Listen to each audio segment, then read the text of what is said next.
Hello friends, welcome to my YouTube channel. I am Aslesha Solanki.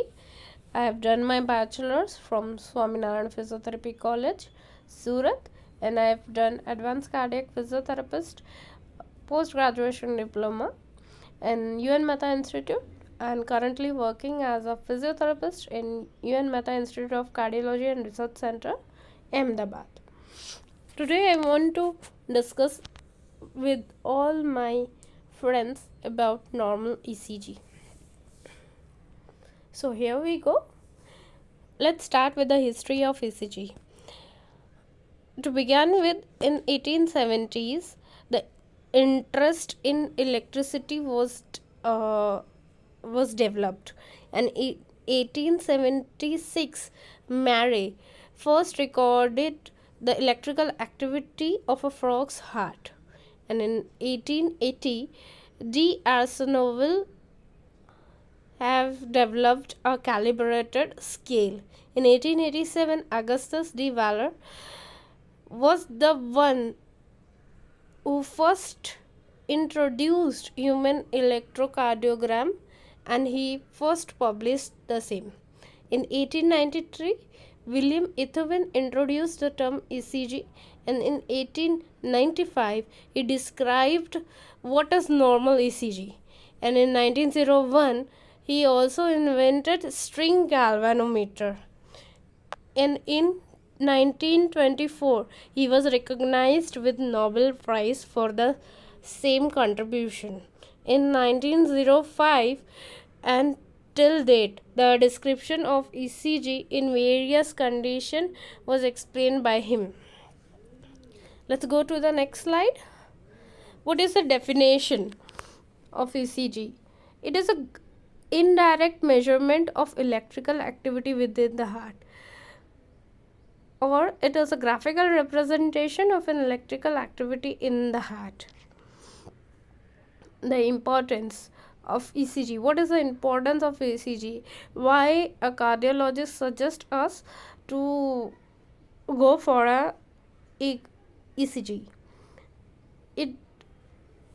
It tells us what is the cardiac status of the patient.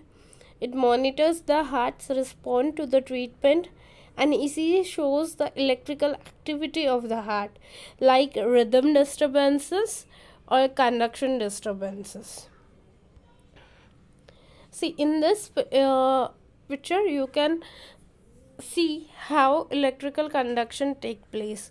You can see SA node, AV node, left bundle branch, left anterior hemifascicle, left posterior hemifascicle, right bundle branch. So the electrical conduction takes place in this pattern. From SA node in right atrium, it is generated in SA node, and it is further connected to atrioventricle node, AV node, and from there it conducts to it goes through the bundle branches, that is right and left bundle branches, and then it in the left and right ventricular. In this picture you can see which wave represents which phase of the heart conduction. See, P wave shows atrial depolarization, QRS waves shows ventricular depolarization, while T shows ventricular repolarization. Let's move to the next slide. What is the normal ECG? Normal ECG looks like this.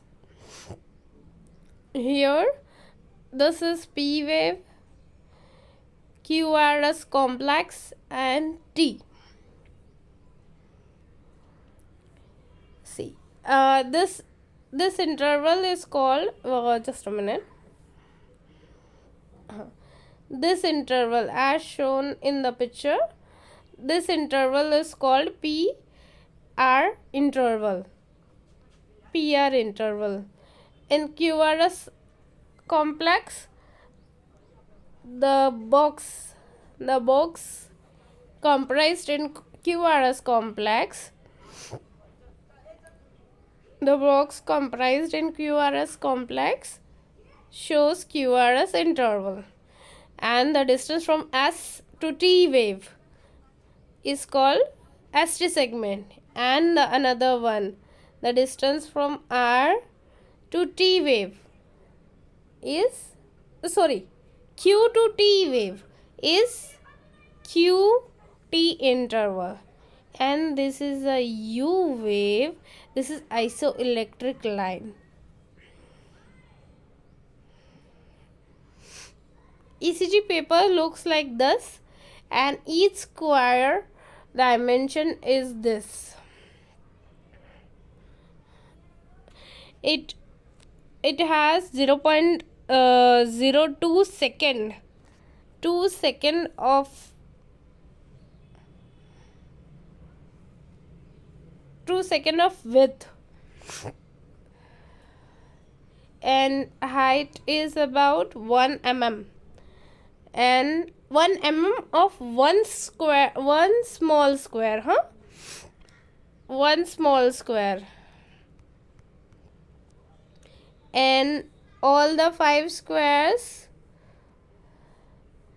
comprise of height of about 5 mm. Hold the 5 squares constitute 0.20 seconds, while one single square consists of 0.4 second. Understood?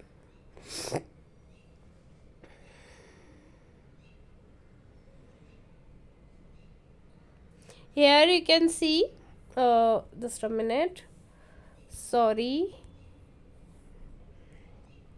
Here you can see one small box as explained in the previous diagram. One small box is 1 mm in height and width both, and the time is 0.04 second. Okay, and this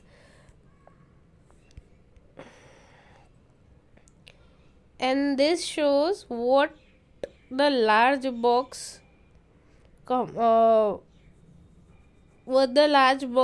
denotes.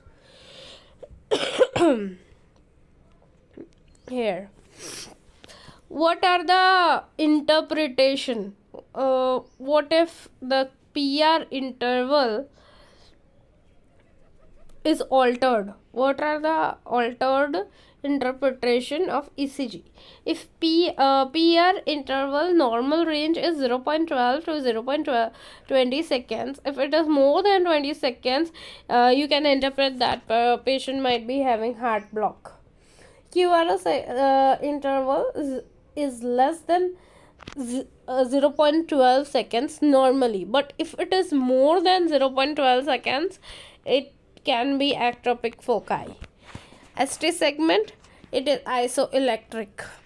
If it is elevated, isoelectric means it's ST segment, it's if it is elevated, you can suggest interpret that injury is done and a lesion is there in the heart. Or if it is depressed, you can interpret that ischemia is there. And T wave, if it is normal, in normal it is upright and round, but if it is inverted, it is inverted with ischemia, tall and peaked with electrolyte imbalance. So you can also determine whether the person is having electrolyte imbalance or not. ECG leads are 12 leads and can be divided into 2 groups. 12 different views of electrical activity of heart, and therefore a more complete picture. And 12 lead gives more complete picture, and it has 6 extremity lead and 6 the chest lead. C. Extremity leads in frontal plane analysis. It is shown. C. The standard leads 1, 2, and 3. This is 1, 2. Oh, sorry. 1 minute. I'm not able to explain you. Just a minute. C. This is the 1 lead, 2 lead, and the 3rd lead. Okay. These are augmented lead. Sorry. These are the standard leads. And in augmented lead, these are AVR, AVL, and AVF. These are the imaginary leads. Okay. This picture shows standard limb leads. Okay. 1 lead, 2 lead, 3 lead.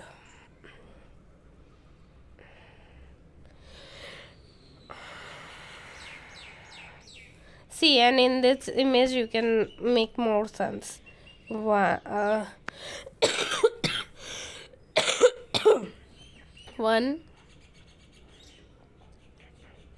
2, 3.